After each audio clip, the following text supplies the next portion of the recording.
עפרון וישתול אברהם לעפרון את הכסף אשר דיבר באוזני בני חת 400 כסף עובר לסוכן. Là on nous ramène dans la paracha le passage où Abraham Avinu veut enterrer sa femme et il a vu Beruach HaKodesh que l'endroit qui m'attire pour enterrer sa femme c'est Marat HaMachpelah. Ouais, c'est là-bas où il a vu qu'il y a un endroit propice pour ça, etc. Bon, le Midrash il explique là-bas comment il est arrivé là-bas. Bon, il y a un malheur que le Midrash il explique là-bas. Maintenant le truc est comme ça. Abraham Avinu maintenant, il sait que ce terrain où se Marat HaMachpelah appartient à Benechet. À quelqu'un de Benechet. Bon, alors il s'adresse à eux. Je peux enterrer ma femme, etc. Ouais, tout de suite, ils lui font un kavod présidentiel. Enfin, le président du Cameroun, il est arrivé. Mamache avec les trompettes, les canons, les trucs, les tapis rouges et tout, etc. Et maintenant, ils lui disent, c'est à toi, tout est à toi. Ce que tu veux, ce que tu décides, c'est à toi. Mamache, pour Trilo et Takol, il ouvre tout. Mais n'importe qui d'entre nous, à qui tu voudrais, là où tu veux, comme tu veux, de la manière comme tu veux, c'est à toi. C'est Shekha. Il s'avère pourquoi que c'est Ephron. C'est Ephron où se trouve la Marat HaMachpelah, qui est l'endroit où Abraham Avinu veut enterrer sa femme. Maintenant, Ephron, ils lui disent Achuzat Kever. C'est pas ça. Achuzat Kever, c'est-à-dire quoi? C'est un bien familial.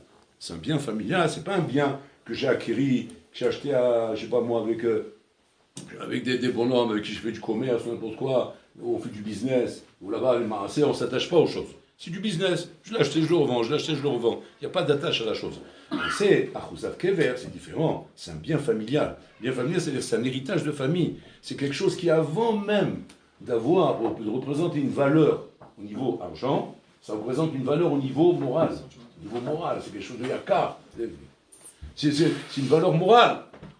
C'est quoi? Morale, ça veut dire que c'est moral. Voilà, moral. Donc c'est quelque chose qui a une valeur. Donc on va dire que Ephron, avant même de parler de commercer, il faut d'abord voir s'il y a une avamina, une avamina. Tu peux tout demander. Même nous, on a dit, on te donne tout. Seulement, tu peux pas dire un homme devant ta femme. Il dit, non, c'est ma femme, ça. Tu peux te donner ce que tu veux, mais ne demande pas des choses qui sont impossibles à demander. C'était presque du guéder impossible à demander. La Achuzat Kever de Ephron. Impossible à demander, ça appartient à... C'est familial, c'est sentimental, c'est moral, c'est psychologique, psychiatrique, tout ce que tu veux, tout est... Il y a la totale, quoi. Et Abraham avait lui dit, c'est ça que je veux. Ephron, mamache, vraiment, c'est un patron. Il faut lui tirer la casquette, Ephron. Il dit, pas de problème. Ce que tu veux, Abraham, on te donne. Il est prêt à donner Marat HaMachpelah. Maintenant, il se trouve que Ephron, il a fait comprendre que s'il y avait moyen de toucher une petite enveloppe, ouais, ça ferait plaisir. Ça n'avait jamais du mal. Ça n'avait jamais du mal de se prendre une petite enveloppe. Ouais, surtout 400 shekels, c'était de l'argent à l'époque. C'est beaucoup d'argent. Donc, c'est l'heure. Maintenant, on va dire quoi? Tout de suite, la Torah, elle a sorti les canons de Navaron. Yal Kharamé, tu n'as pas honte. Tu prends l'argent d'Abraham Avinu. Espèce d'insolent que tu es. Et c'est Mindava. Pour te montrer ce que tu as fait, on va t'enlever maintenant le Vav de ton nom. Pourquoi? Parce que le Vav, c'est une des lettres du nom d'Hachem. Elle n'a plus le mérite d'être dans ton nom. C'est-à-dire, on y a trouvé une lettre qui, heureusement, N, clac. Voilà. Ifram. Zafran. Enfin, c'est le safran, voilà, le safran pour mettre dans le riz. Voilà. Il est devenu Ifram, il est devenu le safran qu'on met dans le riz. C'est une épice, c'est devenu une épice, quoi. Attends, mais qu'est-ce qu'il a fait? Mince, qu'est-ce qu'il a fait? Quoi? Parce qu'il... Attends, je comprends pas, on est obligé de donner nos terrains au bonhomme? Parce qu'Abraham Avinu, c'est Abraham Avinu, on est obligé de lui donner ça notre chemise? C'est-à-dire, si je le fais, Hazakobalo. Si je le fais pas, Gam Hazakobalo. Je parle de ce que j'ai à moi. Et même si tu dis que Nakinami, c'est quand même une grande mitzvah de faire ça, et ça serait une ma'ala tsuma. C'est-à-dire, Hassidout. On parle de Hassidout, on parle de ma'ala. On n'est pas en train de parler maintenant de chova, de dire que j'ai une obligation, et à Kedeka, de me traiter de bandit. Tu t'en comptes un peu? C'est comme si maintenant un sadique qui vient demain comme ça, il vient chez toi comme ça, il frappe chez toi à la porte, tu trouves la porte, tu vois un grand sadique. C'est un Admour, c'est un Admour de Satmar, tu vois, il est très bien, avec tout la pamalia à lui et tout ça, sur l'escorte, etc. Il dit, monsieur, votre maison me convient. Voilà. Je veux votre maison. Maintenant, quoi, tu as le droit de dire non? Ou bien tu es obligé de dire oui? Sinon, on va te faire sauter toutes tes lettres et tu vas devenir le Cameroun. Qu'on met sur les pommes de terre. Je vais finir traumatisé cette histoire. Je ne suis pas quand même obligé de donner ce qu'il y a à moi. Et même si tu vas dire que Efron, le problème c'est l'argent qu'il a pris. Mais tu rigoles quoi, tu lui merci qu'il a accepté de vendre son terrain. Parce que même s'il vend son terrain, mais c'est une Torah qu'il fait. Pas tout le monde est prêt à vendre. Même avec beaucoup d'argent. Je ne vends pas. Pourquoi? Parce que je ne cherche pas à vendre. C'est ma maison, je suis bien. Pourquoi tu veux que je vende ma maison? Et même ça, on lui reproche. C'est-à-dire qu'on lui reproche de ne pas lui avoir donné. Mais on lui reproche d'avoir pris de l'argent. Maintenant, avant de parler de tout ça, Berklan, montre-moi d'abord l'obligation que j'avais de faire ça. Avant de me reprocher que j'ai un problème par rapport au fait que j'ai pris de l'argent. Mais qu'est-ce que j'ai fait de mal là-dedans? C'est à dire, mais autre cacher la vie autour de la. Et là, il vient les Balé Moussa nous apprendre à Yesod, à Tsoum. Il vient nous dire comme ça, que un homme, Rabotai, quand dans sa vie, dans un moment de sa vie, il veut couler, il se place à un niveau rouhani. Parce qu'il se place à un niveau rouhani. Il se met dans une position rouhanite qui vient d'une avoda qu'il a fait sur lui. Il a pris sur lui une avoda kavichol, et sa avoda l'a placé dans un niveau rouhani. Et ce niveau rouhani, Mamash, comment dire, c'est beau, il fait quelque chose de bien. Mais parce qu'il y a eu pitom, comment dire, un Inyan Gashmi qui s'est mêlé à ça, en même temps qu'il est en train de se positionner dans un niveau rouhani. Mais il y a un Inyan Gashmi qui s'est mêlé à ça, et ce Inyan Gashmi, Kaviachol, a réveillé chez lui, comment dire, un réflexe humain, un comportement humain, une réaction humaine. Mais tu as cette chose qui est Gashmi. Ouais. Un peu comme ici. C'est-à-dire que Ephron, il s'est élevé en voyant Abraham Avinu. En voyant Abraham Avinu Kavechol, comme nous tous, Rabotai. On fréquente un sadique, on voit un sadique, on est confronté à un sadique, tout de suite ça nous élève. Ça nous élève à un niveau très haut de l'Uchaniout. On se sent, je mitrazek, mitalé, roulé. Mais maintenant, au même moment, il y a un Gashmi qui se mêle parce que ça touche à tes midot. Et ça, c'est ce qui se passe quand maintenant, tu as un lia rouchanit, nogat baiser mida shekha. Elle touche dans une mida, toi. C'est-à-dire, si les maasé, c'est clair pour toi et tu es barré dans ta position, ta mida, elle va être mise de côté. Parce que ce niveau rouchanit, tu veux l'atteindre. Mais maintenant, qu'est-ce qui se passe? À cause de ta mida, à cause de la mida que tu as ici, qui touche à quelque chose de Gashmi, parce qu'elle touche à un Nyan Gashmi, à une Tava, ou un Nyan, comme ici l'argent par exemple, ouais. Elle te fait basculer. Et elle te fait maintenant, pas échouer, tu n'échoues pas, c'est-à-dire que tu réussis quand même l'opération rouchanite, mais à un niveau en dessous, un niveau un peu plus bas. Pourquoi? Parce qu'il y avait une mida. C'est-à-dire que s'il n'y avait pas eu cette mida, tu aurais réussi, mais Habibi, c'était le championnat du monde. Tu aurais eu la coupe d'or. Voilà. Tu aurais eu la coupe de la finale du monde. Tu aurais été décoré. Seulement, parce que tu as cette mida, alors qu'est-ce que ça fait? Ça réduit un petit peu. Ça réduit un petit peu ton niveau rouhani. La question est comme ça. Quand ça m'arrive dans la vie, comme ça, d'être mitalé betalga rouhanit. Je suis mitalé maintenant de rouhanit. Mais qu'à cause d'une mida que j'ai, qui est une mida que j'ai, c'est pas que j'étais la chercher, on est venu m'attaquer ou quoi, je l'ai cette mida. Cette mida ferait que quoi? Que le niveau rouhani que j'aurais pu atteindre, c'est vrai, 100 midara, au top niveau, j'aurais été à 100. Maintenant, au lieu de 100, j'ai combien? J'ai 90.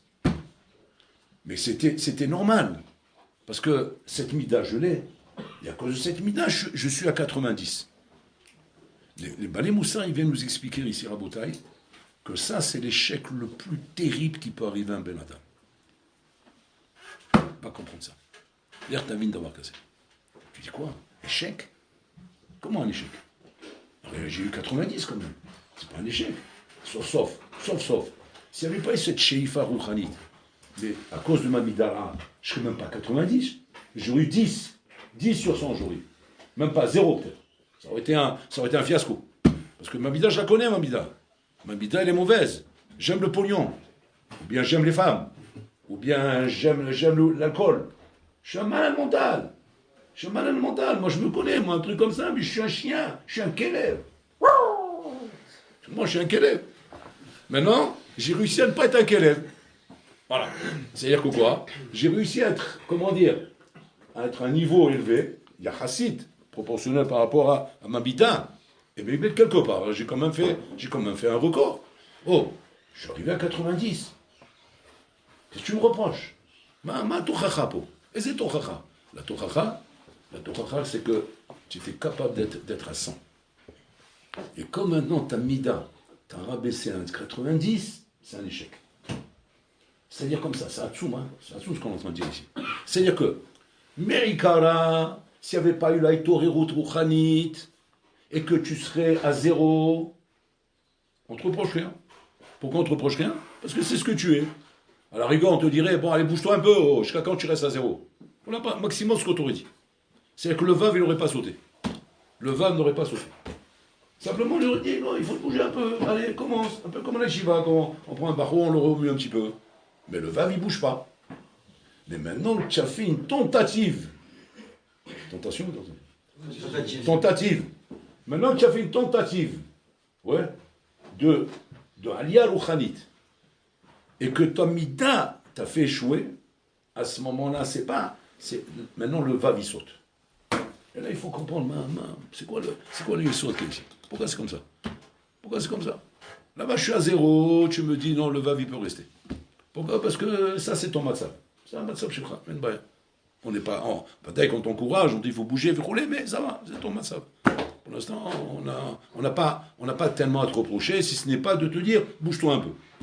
Mais quand maintenant tu as fait une tentative et que cette tentative elle n'a pas réussi à cause d'une midara, c'est mesoukan, c'est mesoukan. Alors que je suis à 90. Je ne suis pas à 0 là. C'est un tsoum, hein. Là, c'est mesoukan, plus mesoukan que 0. À 0, le vav il saute pas. À 90, le vav il saute. C'est qu'on a un écouteur qui est ici. D'avoir un rein, d'avoir un mesoukan ici, qui fait que le vav il saute. Là, il ne saute pas. Pour comprendre ça, on va ramener cette histoire que vous connaissez, que je ramène à chaque fois, qui s'est passée avec le Rambam. Le Rambam, à son époque, lui, le Rambam, il était le conseiller du sultan. Le sultan, il était chez les Arabes. Le Rambam, il vivait dans le monde oriental, dans le monde des Arabes. Et le sultan aimait beaucoup le Rambam. Pourquoi? Parce que le Rambam était un ram, non sage.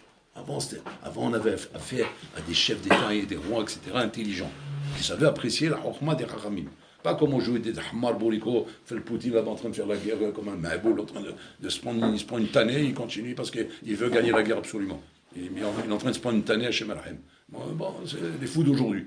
À l'époque, il s'intéressait, ça c'est que les Chachamim, et quand le Chachamim lui dit ne fais pas ça, il écoutait les Chachamim parce qu'il savait que les Chachamim sont intelligents. Ils avaient la chokhma de comprendre la chokhma qu'il y avait chez les Chachamim.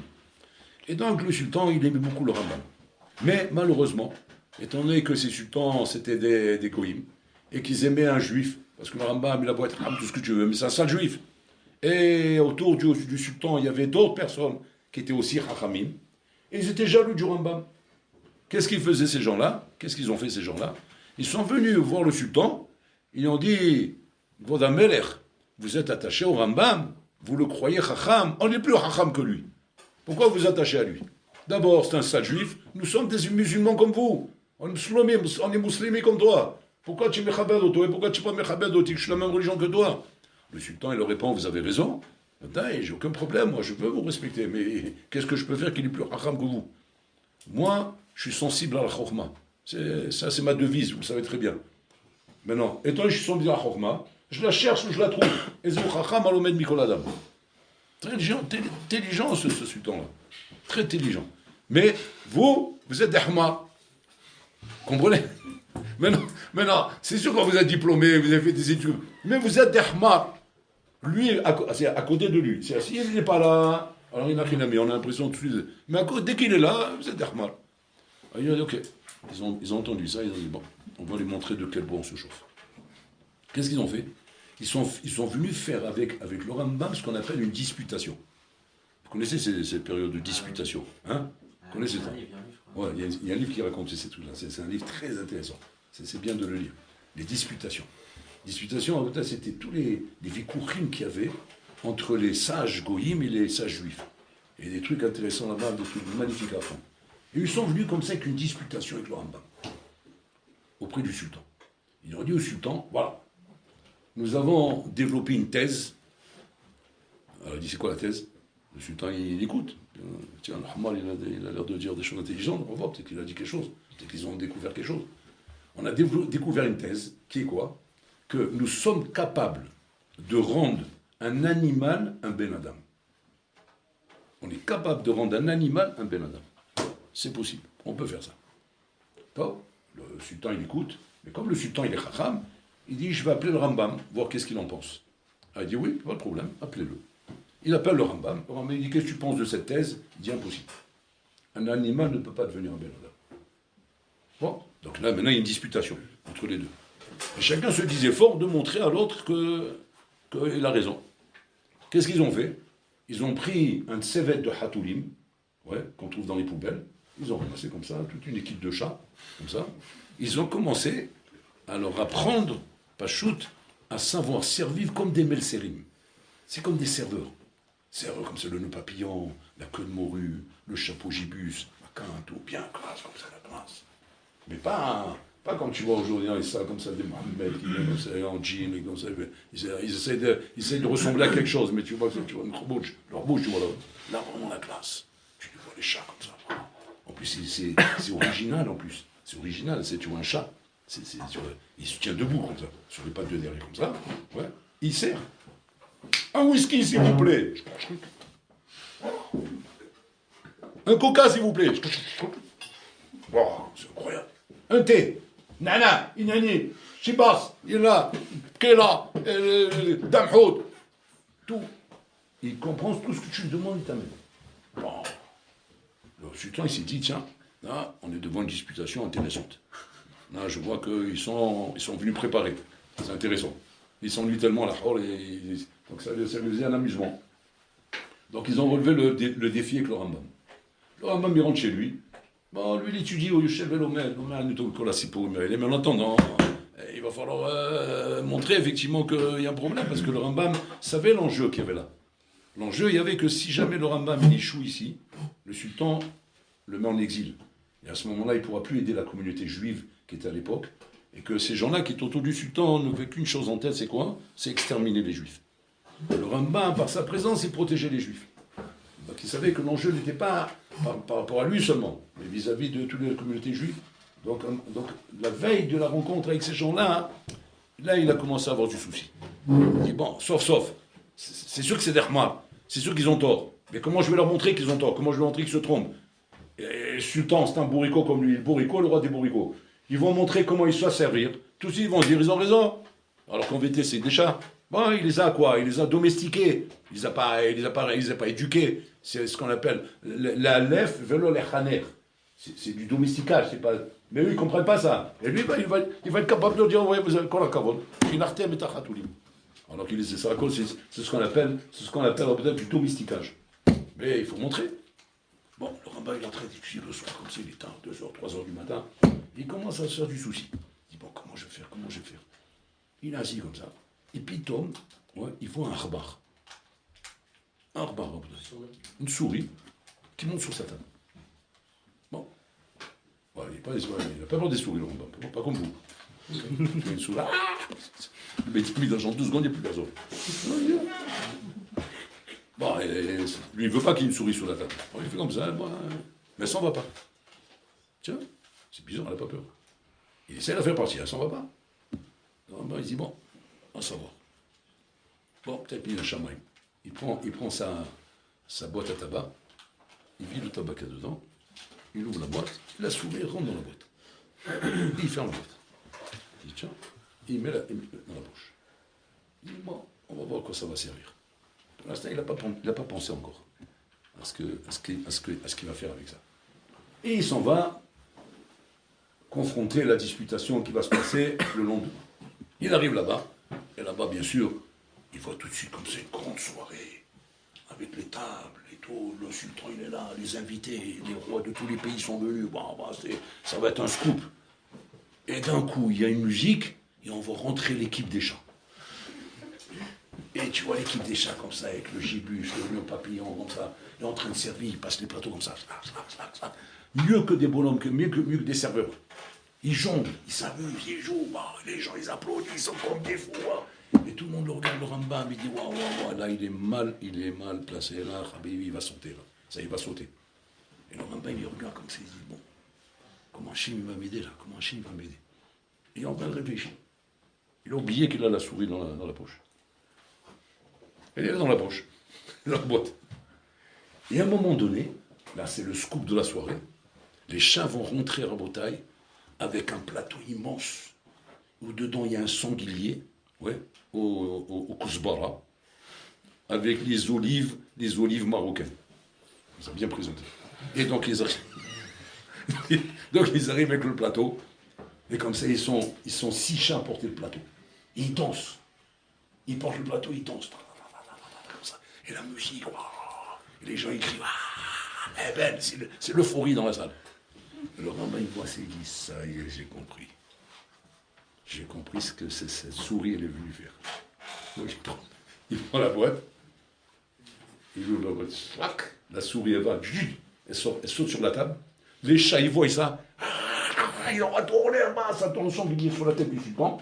Les bouteilles de vin en l'air, le whisky en l'air, ma chaîne, à la crème, je gogou ma go. Leur bouge. Ils sont sortis là-bas, tous les rois, ils sont sortis, maman, avec l'huile sur la tête, l'autre il est sorti le truc, la djellaba déchirée, l'autre les coups de griffe sur le visage, bon, maintenant il a pris pour la souris. Un massacre. Cette histoire, elle vient de montrer à Rabotaï que en malasot. Quand un homme Rabotaï, il est avec des midot raot, et que ce midot raot Rabotaï peuvent arriver, lo alenu, à lui faire perdre les pédales, Rabotaï. Face à une avoda rouchanit, ça veut dire qu'en vérité, tu es resté un chat. Tu comprends? C'est-à-dire que si tu n'es pas monté à une avoda rouchanit, et que pour l'instant, tu es un chat, bon, alors on te dit, bon, écoute, il faut bouger un petit peu, prends-toi en main. Mais si tu es arrivé, Nachinami, à une avoda rouchanit kaviachol, tu es arrivé à sortir de ça.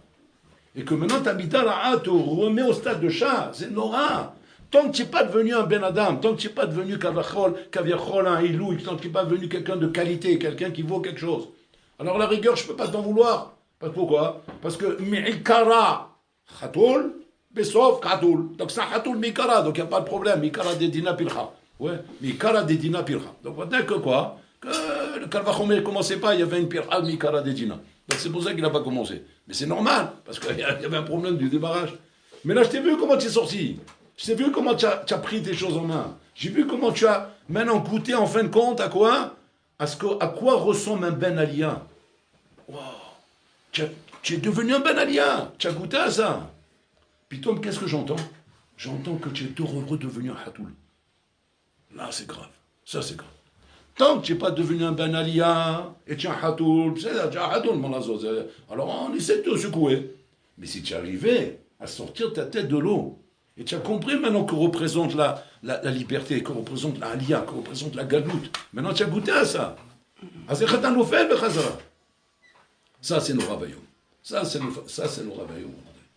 Non, Shalom retombe à son niveau Rabotaï, au point de ne pas pouvoir se relever. Parce que la prina doit être nous fait le vekam. Nous fait le vekam, c'est-à-dire c'est normal. Ça c'est les mouvements. Les mouvements existent. Il y a des mouvements, que tes midot exercent sur toi. Qu'il y a des aliotes et des iridotes. Ça, c'est normal. Mais quand il s'agit, Rabotaï, d'une chute où le bonhomme te dit, je sens que je ne peux plus me relever là. Je sens que je suis tombé. Je suis par terre, ça y est. Je ne me vois pas remonter, au contraire. C'est même pire que ça, c'est étard des routes. Je sens que je suis en train de partir vers le bas, là. Wow, là, c'est grave. Là, c'est grave, pire que si tu n'étais pas monté. Et ça, c'est ce que le Rambam veut nous apprendre ici en Rabotaï. Donc, c'est-à-dire que, Ephron Rabotaï, qu'est-ce qu'on lui reproche? Pas de ne pas avoir donné sa maison, pas de l'avoir vendue. Si Meïkara, tu avais été une achinami conscient de ton niveau, et que tu avais été dire du début, il n'y a pas de problème, mais je la vends. Ou bien, pire que ça, je la vends pas, je la donne pas, c'est vous êtes Kever, je ne donne pas une chose pareille. Mais on ne peut pas te reprocher quoi que ce soit. On n'a pas de tarnot contre toi. On n'a pas de tarnot contre toi. Hein. Encore une fois, c'est relatif. On a toujours la tarna de te dire, bouge-toi, prends-toi en main. Mais on n'a pas la tarna de dire que, Haz Shalom, comment dire, on peut dire que tiens, un tocard, tiens, fiasco, tu t'es loupé. Loupé de quoi? Il n'a même pas décollé. L'avion, il n'a pas décollé, tu ne peux pas dire c'est loupé. Mais quand l'avion, il décolle, et quand Haz Shalom, maintenant, il s'écrase, Oh, il va voir, il y a un problème là. Ça, c'est grave. Ça, c'est très grave. Et ça, c'est l'union dans la bouteille. Faire très attention dans Avodat Hashem. De faire attention si tu décolles, et quand tu décolles, et comment tu décolles. Et que si tu décolles, fais attention. Respecte ton niveau. Respecte le niveau que tu t'es donné. C'est pour ça que les Chachamim nous disent toujours, ta fasta, moi, ta fasta. Prends doucement. Va doucement. N'attaque pas tout de suite des niveaux trop hauts. Pourquoi? Parce que tu risques de baisser après. Et baisser, c'est pas bon. Il vaut mieux monter doucement, mais monter, toujours en train de monter, plutôt que monter et retomber. Parce que quand tu retombes, chez Mishmo, là c'est grave. Là c'est grave, c'est-à-dire que là, Chachamim te disent que le dégât il est tellement fort que carrément tu perds toute ta valeur. Le Vav il a sauté là. Pourquoi? Parce que ta valeur elle a sauté. Ta valeur elle a sauté parce que si tu es capable de tomber aussi bas par rapport à un niveau que tu atteins comme ça, c'est que ce niveau-là, il est invalidé à tout jamais. Nous réveillons, il est invalidé ce niveau. C'est-à-dire que c'est comme c'est marqué à Botaï. Kilo mishelo parash, ken yachol larzor. Ava mishe parash, kashelo larzor. Quelqu'un qui n'a jamais été poresh. C'est-à-dire quoi? Il n'est pas monté. C'est un bonhomme qui n'a pas connu l'Aliyah. Il ne connaît pas ce que c'est un ben Aliyah. Il n'a jamais connu ça. Alors, il peut être osé. Quand un bonhomme, il a connu, il est tombé. Très dur à le ramener. Très dur. Pourquoi? Il n'y a pas de itrachud, va. Un choum itrachud, on m'écrirait. Il va damazé. Il sait ce que c'est, comment c'est les horotes, les lumières, les itrachuyot, les sensations, les frissons. Il connaît déjà tout ça. Il est tombé malgré tout. S'il est tombé malgré tout, chez Mahem, c'est fini. Donc c'est que Ephron, ce niveau qu'il a perdu, qu'il avait au début quand il a dit « Je te donne la maison, je te la donne la maison ». Quand il a dit ça, Ephron, la Torah témoigne qu'il est arrivé à un niveau extraordinaire, Ephron. Il est arrivé à un niveau extraordinaire. Mais ce niveau, il a perdu ce niveau. Pourquoi? Parce que l'argent lui a fait tourner la tête, comme la souris avec les chats. Il a vu l'argent, il te balbel, ishtagea, noraveayom. C'est comme si que maintenant un tzaddik qui vient, il voit que tu as un ktav yado, ouais, de Rabbi Yaakov Bersera. Tu as un ktav yado.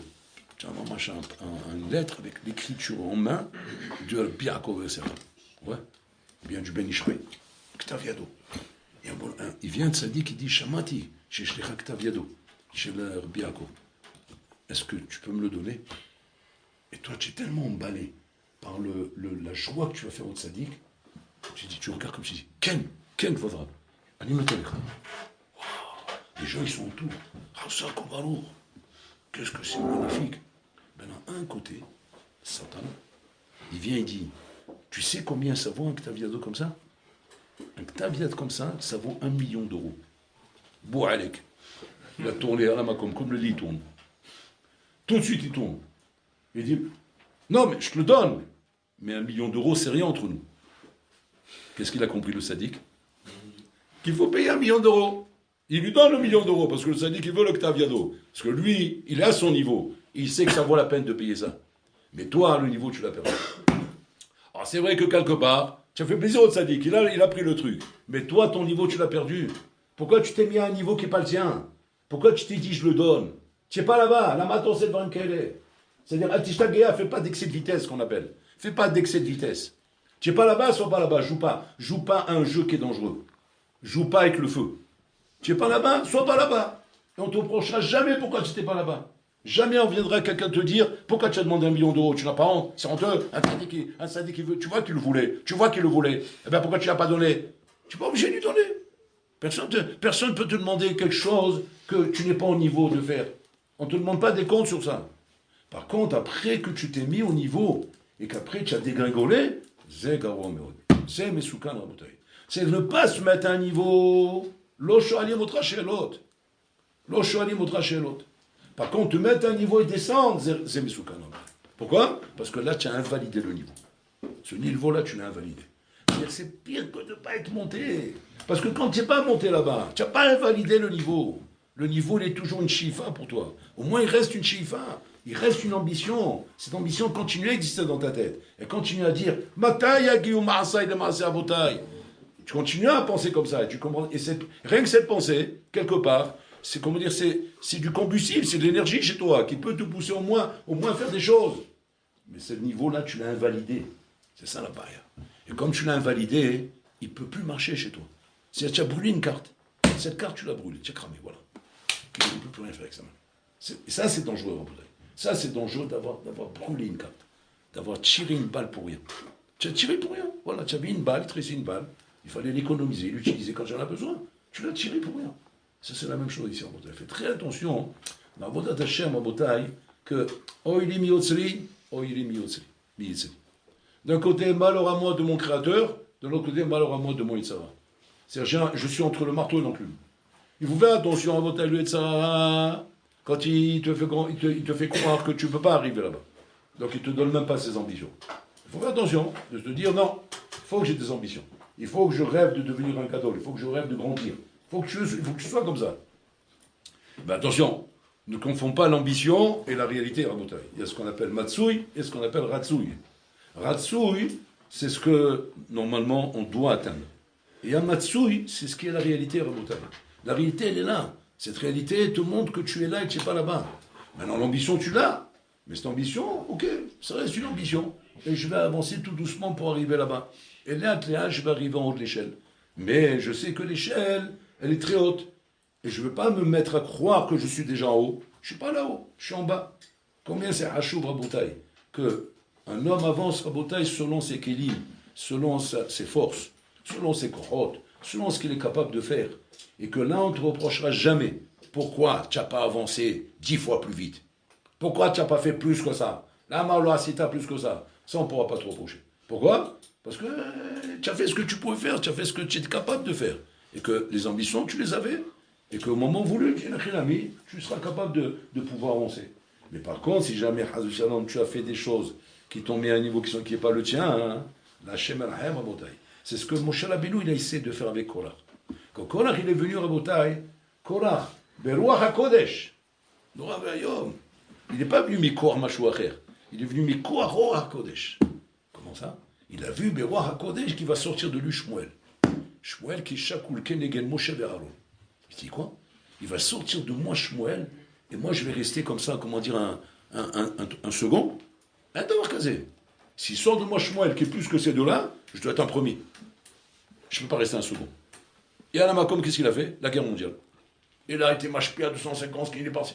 Moshe Rabbeinu lui dit, il lui fait comprendre, bien que Hachem après lui a reproché, pourquoi tu as dit Ravlecha? C'est parce qu'on va voir où est la nuance ici, la nuance. Moshe Rabbeinu lui fait comprendre, calme-toi, Korah, calme-toi, apprécie ton niveau, et n'essaye pas de brûler, ne brûle pas ta carte. Ne brûle pas ta carte, Korah. Moshe Rabbeinu voit que Korah vient de l'ambition, a priori. Et la preuve que son ambition était émette, c'est qu'Ashua Kajbou, il a puni Moshe Rabbeinu comme il a puni, de la même manière comme il a parlé avec Korah. Qu'est-ce qu'il a dit à Korah? Rav Lachem. Où il s'est pris ce Rav Lachem Moshe Rabbeinu dans la tête? Quand il était en train de faire les 515 philos pour pouvoir entrer en Israël, ouais, Hachem lui dit Rav Lecha. Wow. Tout de suite, il a compris le message. Il a compris, voilà. Avec Rav Lachem, j'ai fait taire Korah, Rav Lachem a fait taire à moi. Mida keneged mida. Qu'est-ce que tu vois de là? Tu vois de là qu'en vérité, Korah avait une vraie ambition. C'était pas un mytho. C'est une vraie ambition qu'il avait. Parce que si c'était pas une vraie ambition, Hachem n'aurait pas reproché Rav Lachem. Au contraire, il aurait dit Kol hakavod, tu l'as fait taire. Kol hakavod, tu lui as mis une tarte dans la tête. Non, tu ne dois pas arrêter un bonhomme qui a une ambition. Un bonhomme qui a une ambition, il ne faut surtout pas l'arrêter. Surtout pas un bonhomme, quand tu vois qu'il est en train de monter à l'échelle, il ne faut surtout pas lui dire Oh, calme-toi, oh, pour qui tu t'es pris, toi? Où tu vas aller comme ça? Tu t'es pour le garnado ou quoi? Je te regarde, moi je te regarde, je t'observe, moi, ce que tu fais, ouais. Je vois comment tu es mis de Kadesh quand tu manges. Je vois comment tu fais attention à Nitila. Je vois comment tu fais attention à ta Atmada. Je vois comment tu fais un effet. Moi j'ai repéré le carnet. Hein. Comment tu fais chaque chose, comment tu marches, chaque ignani roulé. Hein? À quoi tu joues là? Tu vois pas que tu fais de l'excès de vitesse? Tu es en train de rouler à 300 à l'heure là, il y a une vitesse limitée là-haut. Calme-toi un petit peu. Ça sourd de faire ça. Ça sourd de dire à un bonhomme arrête-toi. Il ne faut pas dire à un homme de s'arrêter dans ses ambitions. Par contre, c'est tard de dire à un homme sois prudent. Sois prudent. C'est-à-dire que tu fais de la vitesse, ok, mais contrôle le véhicule. Fais attention de ça ne te laisse pas enivrer par la vitesse et tu perds le contrôle. Parce que la vitesse enivre. Et à un moment donné, elle enivre tellement qu'on ne se rend même plus compte que j'ai perdu la maîtrise du véhicule. On ne se rend même plus compte, parce qu'on est pris dans la vitesse. Mais le véhicule, tu ne le maîtrises plus. Ça, tu t'en rends pas compte. Et là, il advient quelque chose. Et puis, comme quelque chose intervient, là, c'est le décor.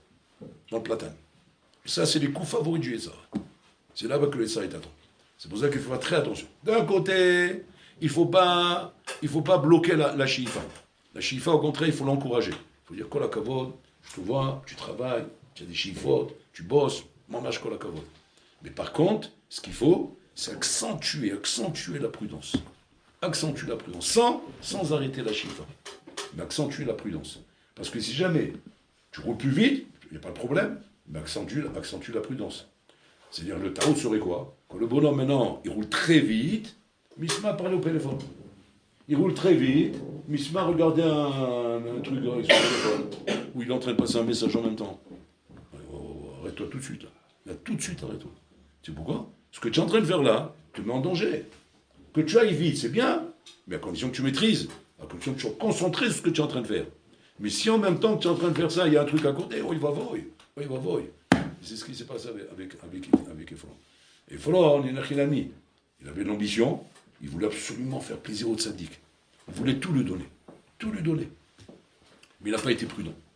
Il n'a pas été prudent qu'Abraham Avinu, depuis le début, propose de payer. Et donc là, il fallait qu'il fasse attention, qu'il soit prudent. De savoir, attends, je suis capable de ne pas calculer l'argent, je suis capable d'aller là-bas, je suis capable de dire ces mots avec ma bouche, alors que je vois qu'Abraham Avinu veut payer. Si un achinami, au fond de toi, tu dis non, je ne suis pas capable. Alors ça va, on t'a rien dit, pas de problème. C'est normal, tu demandes l'argent, au contraire, on va même te dire Hazakobalo, on va t'ajouter 2 vaves. Parce que tu n'étais pas obligé de vendre, et tu as vendu, c'est une grande bisma. Et Florent, on l'aurait félicité dans la Torah, en fait, on l'aurait éternisé, je ne sais pas quoi, immortalisé. Il aurait été reconnu à tout jamais, ça aurait été un champion, voilà, un des champions de la Torah. Mais parce qu'il a négligé, il n'a pas fait attention qu'il y avait de l'argent à l'horizon. Et l'argent, tu sais très bien que c'est une bidara chez toi. À ce moment-là, fais très attention à ça. Tisaher meod, il y a de l'argent ici. Et alors, l'argent, tu sais que c'est une bida chez toi. Parce que tisaher meod, que ça risque de te faire basculer. Donc c'est-à-dire que tu as l'ambition, mais sois prudent à côté. Que quand tu vois une mida chez toi, et tu sais que cette mida, elle te fait défaut. Fais attention que quand ton ambition commence à monter, et tu veux monter dans ton ambition, fais attention que ta mida, Shalom, n'aille pas à te mettre en danger. Parce que ce qui va te mettre en danger, c'est ta mida.